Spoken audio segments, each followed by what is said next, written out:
I'm Nina, and today we are talking about the TV show Unorthodox. The TV show Unorthodox was inspired by Unorthodox, The Scandalous Rejection of My Hasidic Roots by Deborah Feldman. The show follows Esther Shapiro, as she runs from her unhappy arranged marriage within the ultra-Orthodox Jewish community in Williamsburg in New York and comes into her own.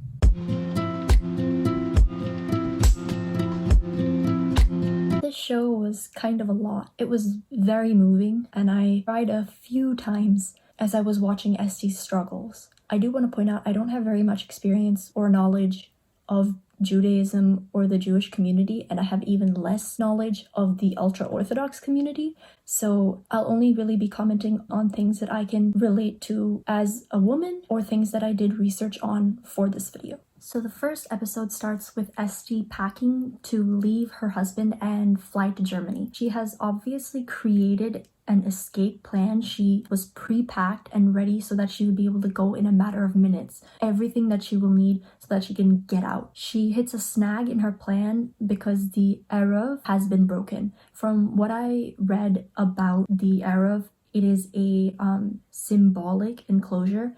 In New York, it's created by a line of fishing wire that allows Jewish people to carry objects from the private domain, the domestic area, into the public area, which is an activity that is normally prohibited on Shabbat, which is when Esti is leaving. Because that Eruv is broken, Esti has to take her belongings out of her purse and hide them on her person instead, so that she is able to leave without inciting any suspicion. She runs to her old music teacher's place, where her teacher is waiting for her with a ticket and her passport that she's helped her collect. She hides the whole way, and she's ultimately able to make it to the airport and to Germany, away from her husband, who has already noticed that she's missing. We find out that Esti was not happily married and that she was being pressured by her husband and her in-laws because she was not yet pregnant after a year of marriage. Later we find out that the reason for that is that Esti feels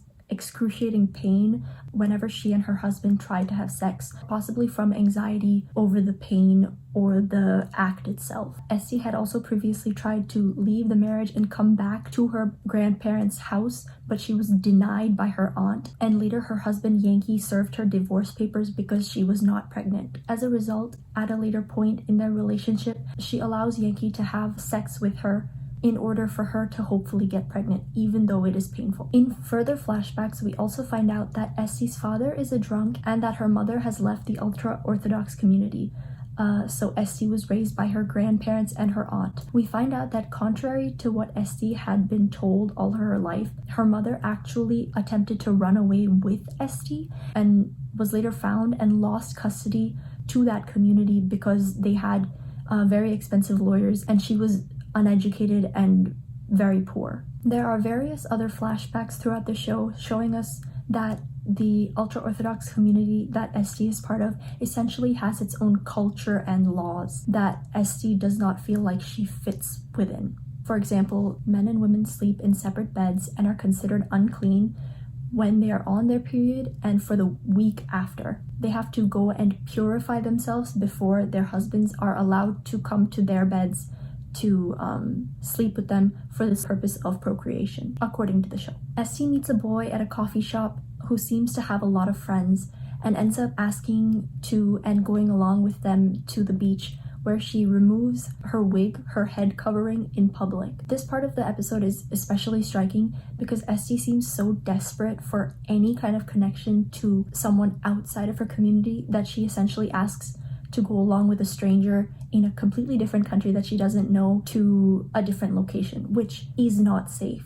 She is not safe. For anyone else, this would be something where you weigh the risks, but for Esti, this only goes to show how naive and isolated she is, because it seems like she sort of thinks that anybody is just safe to ask and to be around. It's also a little terrifying that the rabbi of the community seems to be willing to bring Esti back to their community and her husband by force, because it indicates that They don't really care about her as a person so much as they care about her as a woman and as a wife, somebody to have babies, and as they say later in the show, to replace the people lost in the Holocaust. Este's husband and the somewhat reformed Moisha actually even go all the way to Germany just to get Este when they find out that she's pregnant. Este gets caught sleeping inside the conservatory where her new friends all go to school, and she decides to audition for the conservatory because she finds out that they have a hardship scholarship. At a dinner party with her friends, they let her know that her piano skills are not up to par with the skill level at the conservatory, and while she attempts to withdraw her application, she is convinced by the admissions woman not to withdraw it, and she ultimately decides to go through with it. Este spends more time with her friends, and she asks their help to audition. Este and her friends end up going to a rave, and she sleeps with the boy from the coffee shop, Robert, presumably without any pain. Moisha sees them and he takes pictures of them for Yankee. Moisha, who has been stalking Este throughout Berlin, grabs her and kidnaps her so that he can essentially threaten her into either committing suicide or coming back with him to the US. Este finally goes to her mother, who has been living in Berlin with her partner the entire time, and stays with them the night before the audition. Editing me here. So at the beginning of the show, when Este first gets to Germany, she rings on a doorbell for somebody, and we see a woman come out, and then we see her with another woman, and Este panics. It didn't make sense at the beginning because at that point there had been no flashbacks of her mom, but we later learned that that was indeed her mother, and the reason why Este was so flustered is because she didn't actually know that her mom had a partner or that her mom was in a same-sex relationship. I'm pretty sure that the writers did this deliberately because neither I nor a friend who watched this show separately understood who that woman was at the beginning, and we only understood it when it was revealed to us later. The scene is basically showing Este finally accepting her mom and forgiving her for not being there for her and for being so different from her in the first place. At the audition, Este switches her application to voice, and she sings a song that is important to her, explaining how it was a song that she and her grandma used to listen to in secret because women were not allowed to sing in front of the men. This part is especially heartbreaking because we know, although Este doesn't, after the stress of finding out that her granddaughter had run away to Germany and declining the phone call Este tried to give her grandmother, she ultimately had a heart attack and passed away. After Este's audition, Yankee comes to her and tries to persuade her to come back to him, saying that he will also become more modern, and he even cuts off his hair, symbolizing that she is more important to him than his religion. However, Este declines, and the show comes full circle as Este and her friends sit at the coffee shop where they first met.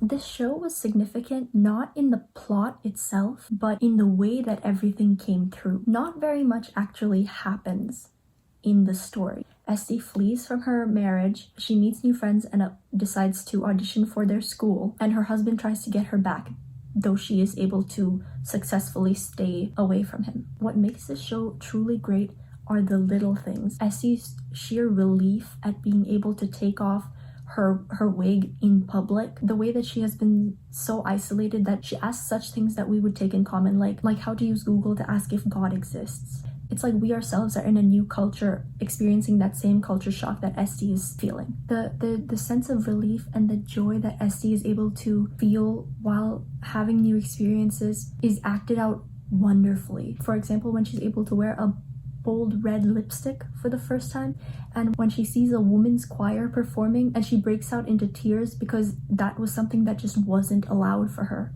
The flashbacks are placed perfectly for them to explain exactly what has been going on in Este's life before she decided to flee to Germany. And just as Este learns things about her life that she did not know before, so too do we. That is the end of this video. If you liked this video, please be sure to hit the like button. Subscribe if you want to watch more videos. I do make new videos every week. Bye!